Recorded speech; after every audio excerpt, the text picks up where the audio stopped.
Hello, you beautiful people! How do we make sleep happen faster and better? I've had my fair share of sleepless nights negotiating with my own brain, and along the way, I've picked up a few simple, practical tricks that might help you too. So, let's talk about 10 ways to improve your sleep. 1. The 10-3-2-1-0 sleep rule. This one sounds like a military protocol, but it's actually based on a very simple idea. A countdown that prepares your body for sleep by gradually removing the usual suspects. 10 hours before bed, no more caffeine. 3 hours before bed, no more food or alcohol. 2 hours before bed, no more work. 1 hour before bed, no more screen time. Yep, shut off the TV, close the laptop, no more doom scrolling in bed. Blue light emitting devices can suppress melatonin production, the hormone that tells your body it's time to settle down. By following these steps, you're telling your brain, all right, we're preparing for sleep now. Sometimes that alone changes everything. 2. Optimize sleep environment. Start with the basics: temperature, light, and sound.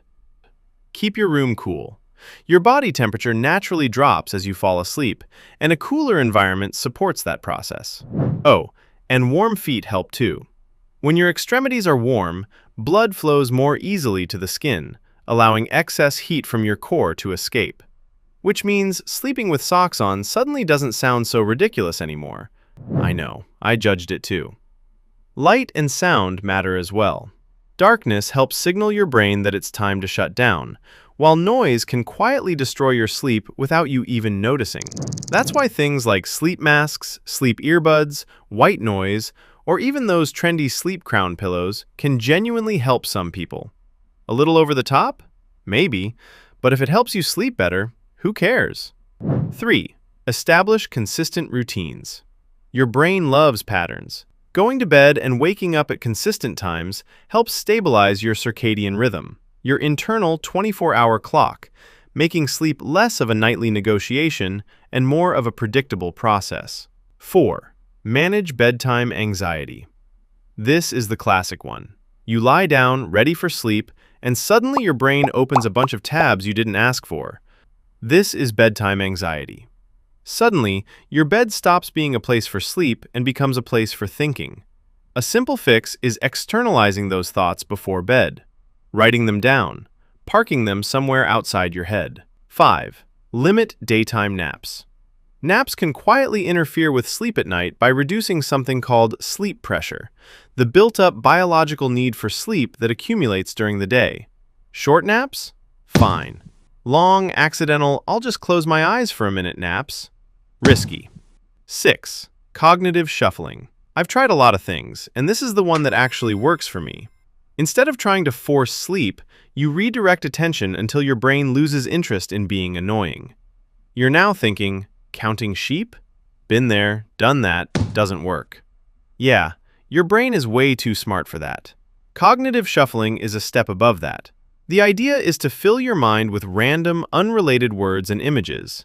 A blue door, a fish wearing sunglasses, a pineapple on the subway, a banana driving a car. No logic, no story, just mental nonsense. And weirdly enough, that's exactly why it works.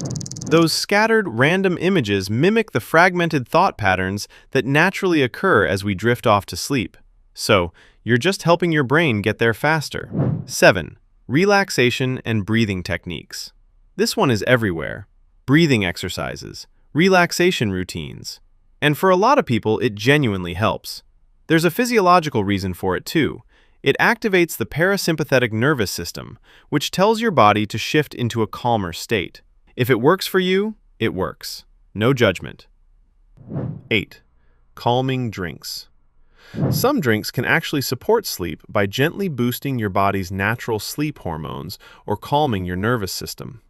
Things like chamomile tea, tart cherry juice, or even golden milk are often used for this reason. They're not magic sleep aids, but they can help signal to your body that it's time to hit the bed. Just be aware that your sleep routine might include a few trips to the bathroom. That's just part of the deal. 9. Melatonin. Melatonin is often presented as a quick fix. I know a lot of people use it in supplement form, and while it can be useful in specific situations, relying on it long-term isn't something we fully understand yet. Personally, I prefer being a bit cautious with it. Instead, maybe look at melatonin-rich foods like cherries or nuts, and even something as simple as natural daylight exposure during the day. 10.